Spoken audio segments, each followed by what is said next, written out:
मन करे लोग का जाने डरो 2 मिनट में हट जाएगी। हम तो कहें कि जब कार्यक्रम समाप्त हो तब हटा लेती है। अच्छा लगेगा श्री कुमार को लेकिन के बिगाड़े में तो उनको समय ना लगेगा। चलिए बार बार डिस्टर्बेंस हुई बंद हुई चालू हुई बंद हुई चालू हुई तो गड़बड़ ऐसे खाली सेट करके छोड़ देला काम भर आई हमने के बड़का भैया के माध्यम से पूरा समाज के संगे संगे 1000 रुपए के धनराशि आई बा हमने के भगवान से कामना करके हे भगवान जो माता जी के अंतिम विदाई में हमने के गीत संगीत गावत नहीं जा ओ दिवंगत आत्मा के साथ प्रदान होके हमने के भगवान से यह कामना करो।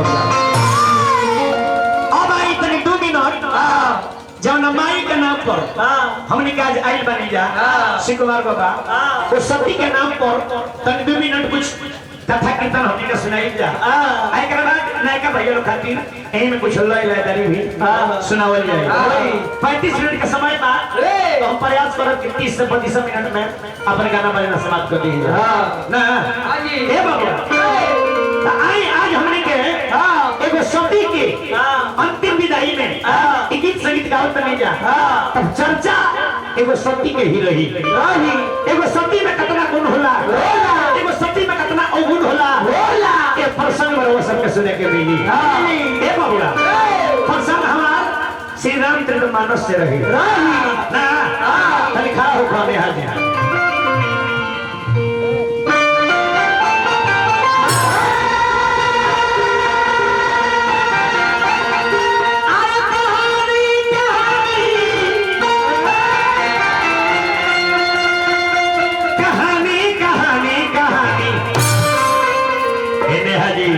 लयदारी में सभी नाचेला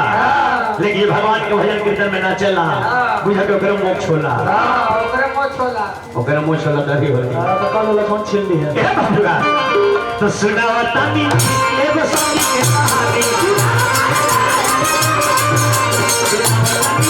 एगो सती के कहानी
स्वामी तुलसीदास जी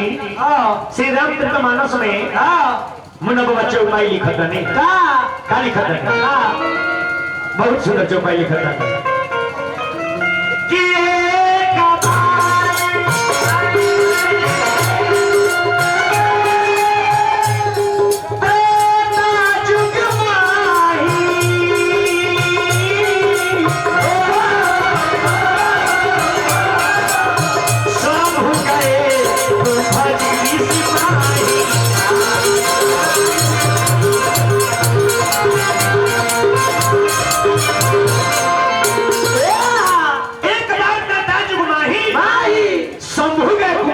एक बार भोला बाबा कुंभज ऋषि यानी कि अगस्त बाबा की हनुमानी कुंभज ऋषि अगस्त बाबा के कहल बा कुंभज का है कहल बा काहे कि वहां के जन्म कुंभज से भई रहे भट से भई रहे यही से वहां के कुंभज कहल गए वाह भाई और कुंभज अगस्त ऋषि नामी का है कहां के यही अपने छपरे जिला में कुंभना कर रहे वाला कुंभज भगला वहां का अकेले गई नहीं अकेले ना गई इहो लिख रहे मैंने वहां कि संगी सजी जगी जननी भवा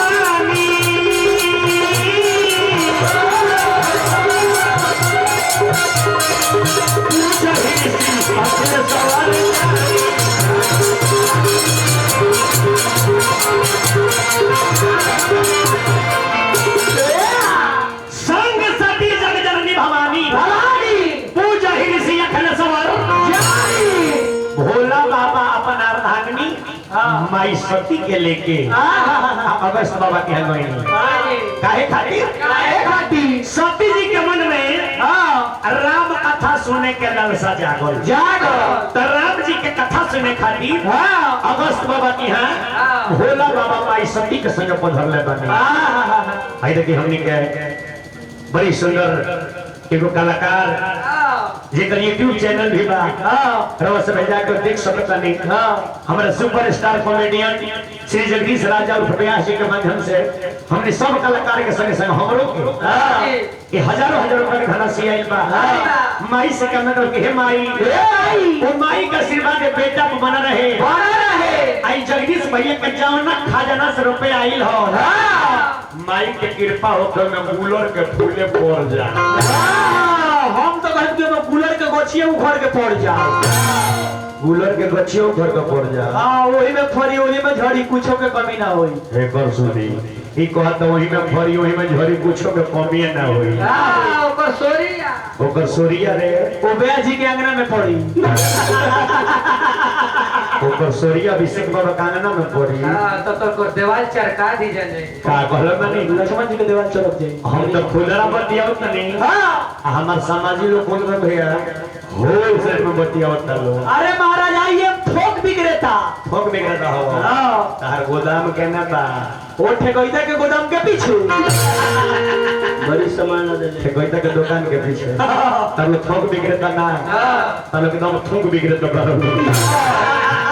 आई जगदीश भैया ठंडा से दलपन सरधा के जगह का रही माई सती के राम का दर्शन में के मन में लालसा जागो भोला बाबा कहने के महाराज ए बाबा भाई हमारा मौकिनी के तनी राम जी के कथा सुनने के मन करता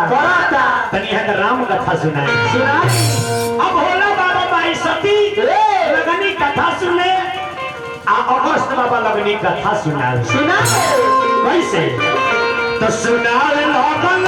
बाबा राम के कहानी सुनाए लोगन बाबा राम के कहानी कथा चल रहा है कुछ दिन बाबा जी कथा सुनवनी कुछ दिन बाबा जी कुछ दिन भोला बाबा धनवाला कवनी कुछ दिन भोला बाबा भोला जी सुननी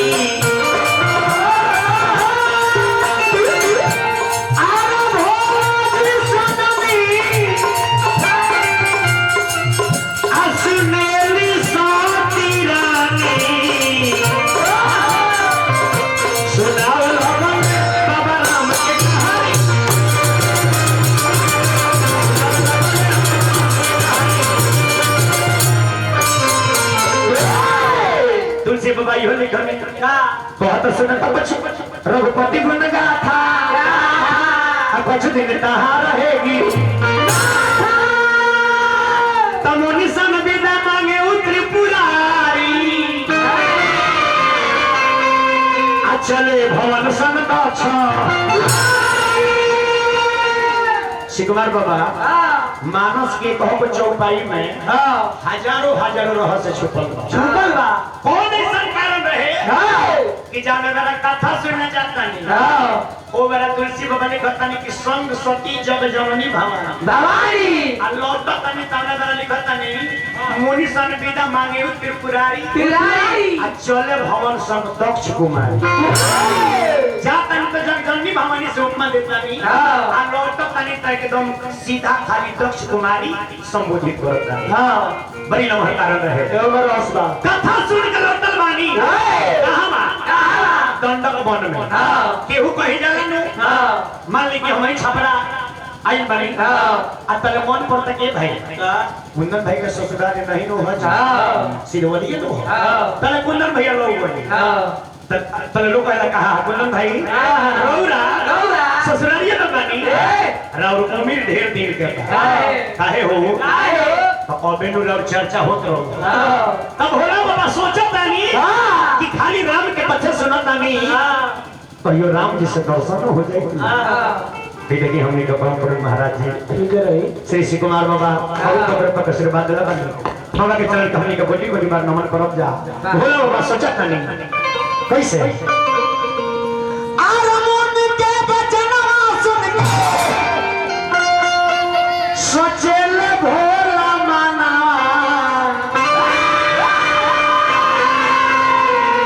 तबे दई है कहिया हो हे ने हाजी तबे दई है कहिया हो राम दशरथ के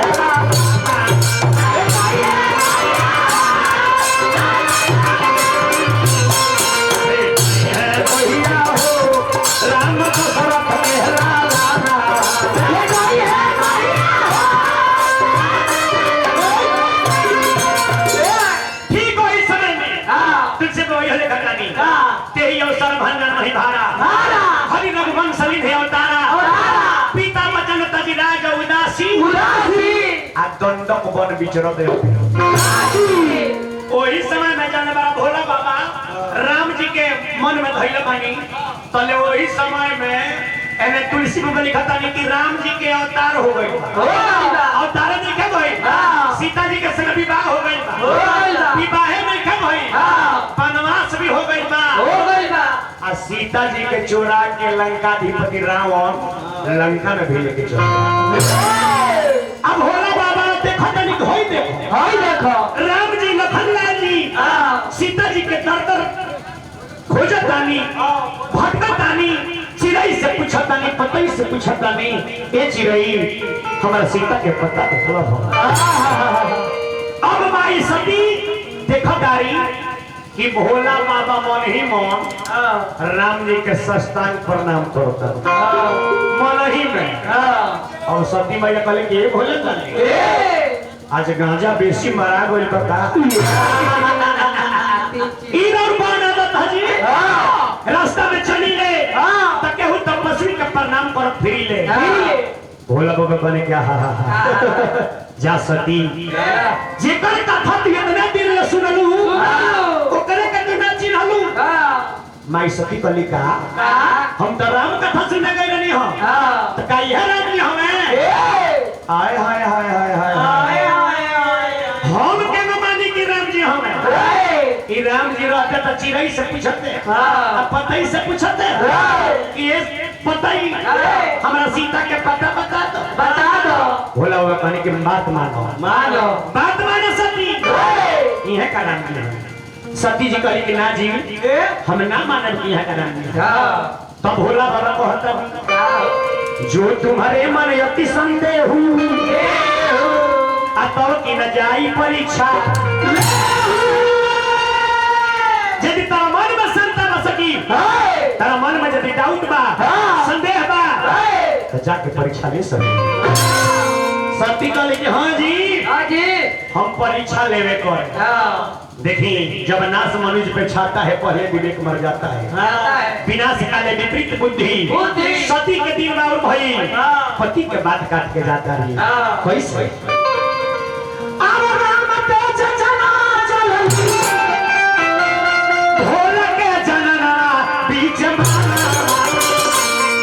वही बीच जंगल में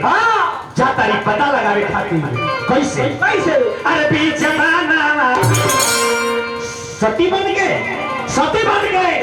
ना सीता जी के भेष बनवले बारे तो सीता के बनवले बारी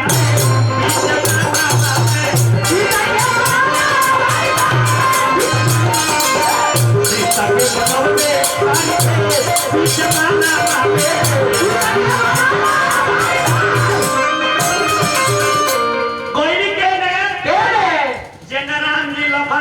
सीता जी के खोजत प्रति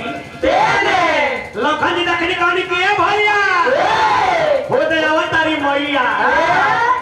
राम जी कहनी के ना लखो वो बात नहीं कर जोन तू बुझता अरे सीता थोड़े है कि तो भोले दानी की अर्धांगिनी सोती है भोला हुआ कहनी के लखन इनका के प्रणाम करो हम प्रणाम करे तू प्रणाम करो भोला हुआ कहनी की माई अकेले घूमता रहूं अरे माई कोई न पारा मामा बीच माना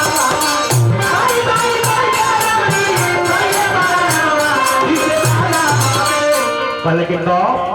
अकेला ही वहाँ का कहाँ बानी तो कहाँ बानी पिता जी महेश बीच